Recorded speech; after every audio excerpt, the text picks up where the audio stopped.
So guys, gasto-gasto lang yung tagpamasahe guys. Kaya minibus 86 di ay.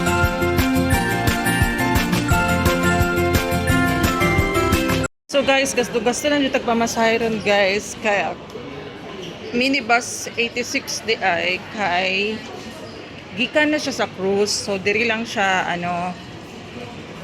inigpauli na.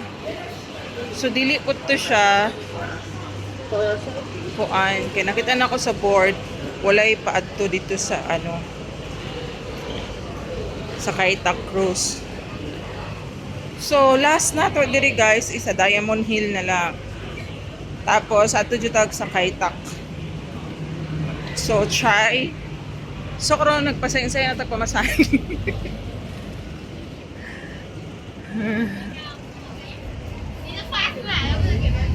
So ato tag Kaitak, tapos ang sa Kuntong pwede pero sayo siya dapat niya na siya oras na isang orasa lang ato dito ang last schedule ng paadto dito. So interchange tayo doon talaga tayo sa sa Kaitak na talaga. So let's try kung meron pa talaga papunta doon. Pero I think umaga lang. So mga possible na papunta doon is Kuntong. Yung 86 parang hindi. Kasi wala akong nakitang din board. Siguro na yung galing lang sa sa cruise na tapos pauwi na. Pwede doon sa Kowloon Bay. Pero yung nakita ko kasi siya special route siya, so wala talaga siyang schedule talaga doon. So i-try natin dito sa Kaitak yung office ni Ma'am dati. So dito tayo sa Chinma Line, tapos interchange tayo pa Kaitak. Tayo sa exit A, hoping na meron pa tayong masasakyan doon. So ito na talaga yung pinaka-Kaitak. So yun yung history. So let's check.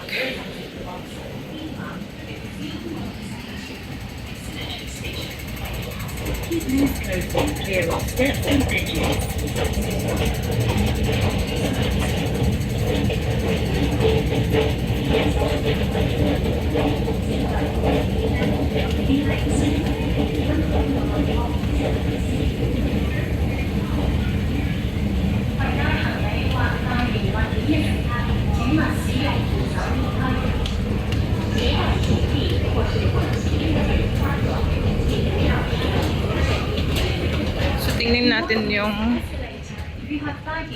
yung bus.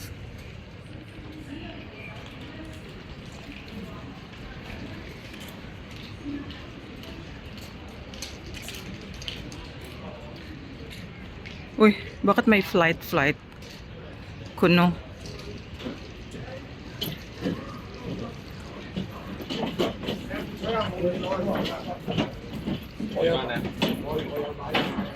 So walang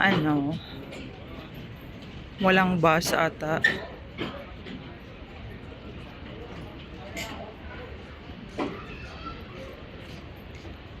Ano to kunwari? Schedule ba to?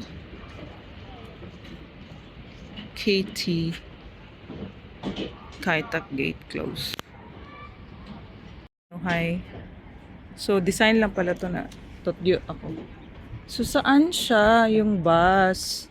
So ito na talaga yung pinaka-Kaitak guys. Pero tingnan natin yung saan yung bus papunta doon.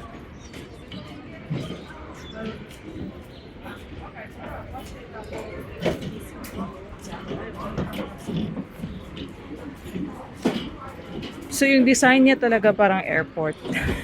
Kasi airport naman talaga to dati. Tapos ang ginawa na lang is parang na lang siya ginawang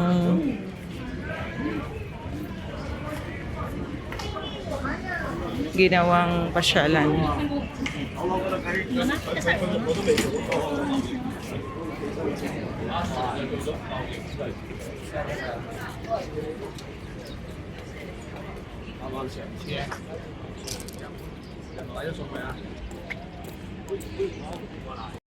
So dito na lang tayo gagala, guys.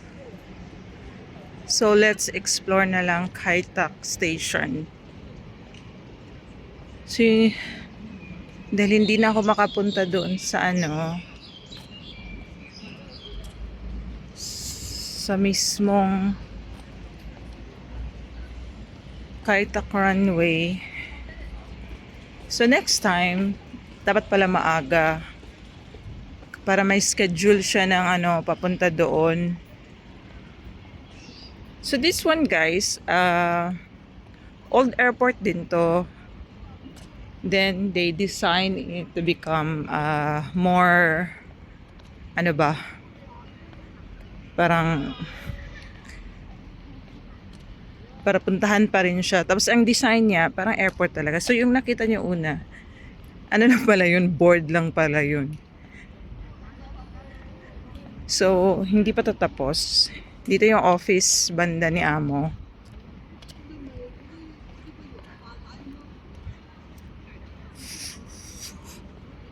So explore na lang natin.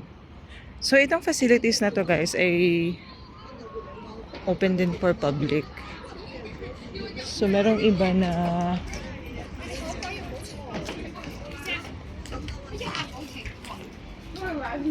ano,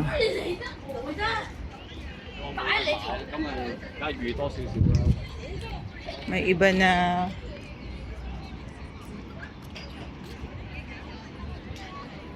lugar na hindi pa pwedeng puntahan. So maraming,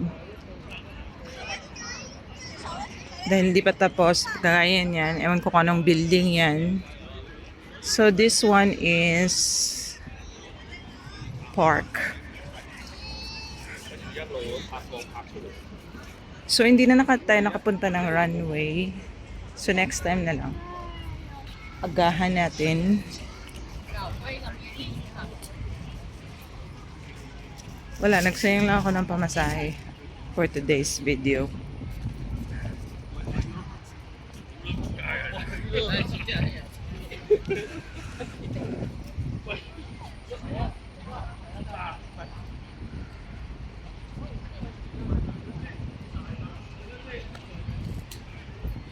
So yung park na yan, pwede ding mag-ano dyan. Ito siya nga, itong location na to. So maglakad-lakad lang tayo papunta doon. Kung anong meron. So dun sa runway, guys, ay makakapunta tayo. Hindi lang natin alam yung schedule talaga ng pag-pick up doon.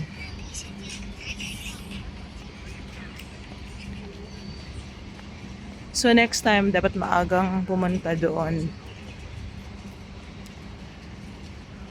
Tapos yung sa Kowloon Bay naman sa 86, maaga din kasi nakalagay dun, nakalagay special route. So umakyat-akyat pa ako dun sa ano, sa may Telford Plaza, pwede naman dun lang banda sa may ano, sa may Plaza 1. So ito lang siya, guys, running area. So puntahan pa natin yung ano, yung dun sa pinaka ano tayo, libot.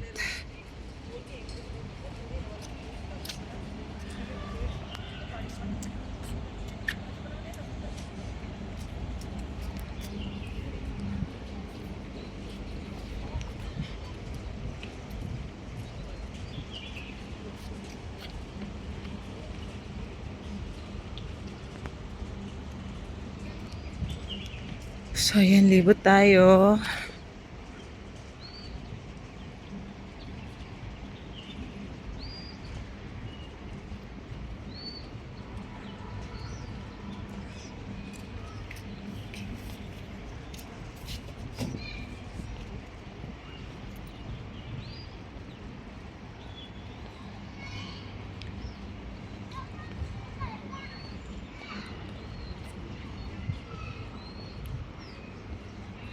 Yan ang maraming bata nag-aano.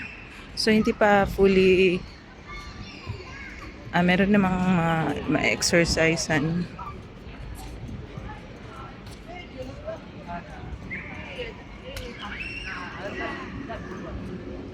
So, meron din siyang tambayan. Pero halos naman dito maraming tambayan eh. Maraming bata naglalaro.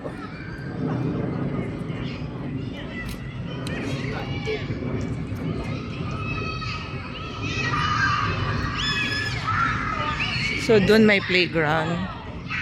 Dito din may open ground. Maraming bata naglalaro.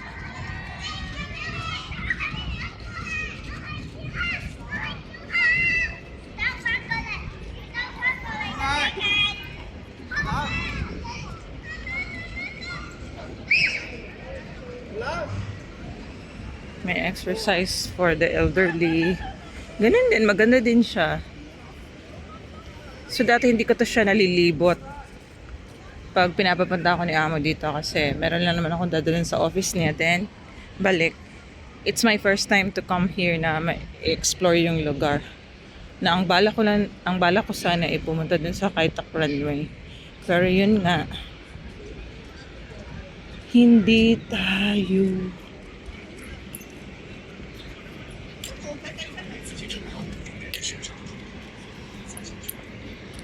Hindi tayo nakaabot dun sa schedule.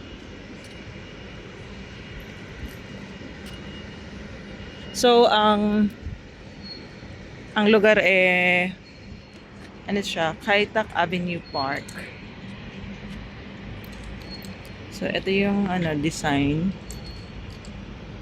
Kaitak Avenue Park. Then, merong mga kainan. Especially McDonald's, hindi yan mawawala.